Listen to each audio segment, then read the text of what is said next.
Welcome friends, welcome to my YouTube channel. Now we are doing our experiment number 5.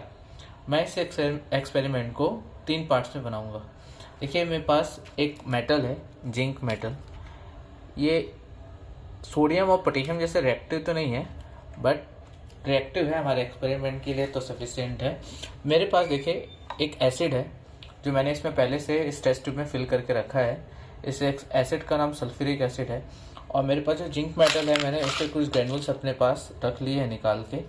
अब उस granules को मैं इस टेस्ट ट्यूब में प्लेस करूँगा। टेस्ट ट्यूब में प्लेस करने के बाद देखिएगा क्या होता है। इसमें से कुछ गैसेस निकल रही हैं, दिख रहा होगा आपको।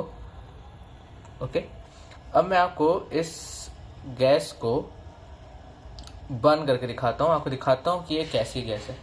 इसके लिए मेरे को थोड़ा सा इस टेस्ट ट्यूब को के माउथ को थोड़ा सा क्लोज करके रखना पड़ेगा हाथ से, इस तरीके से।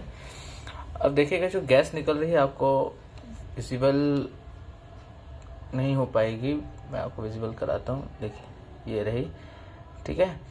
अब देखिएगा कि मैं क्या करता हूँ। थोड़ा देर मैं इसको बंद करके रखूँगा तो इसमें से गैस थोड़ी सी कलेक्ट हो जाएगी। उसके बाद मेरे पास एक लाइटर है। इस लाइटर को मैं जला के इसके ऊपर लेके आता हूँ। देखिएगा क्या साउंड आता है, देखा आपने। एक बार और करते हैं। इसको मैं फिर से क्लोज कर देता हूँ और फिर से मैं आपको बंद करके दिखाता हूँ।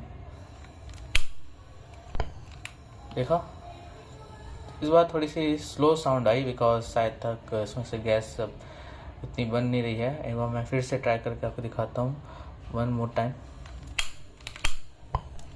देखा आपने।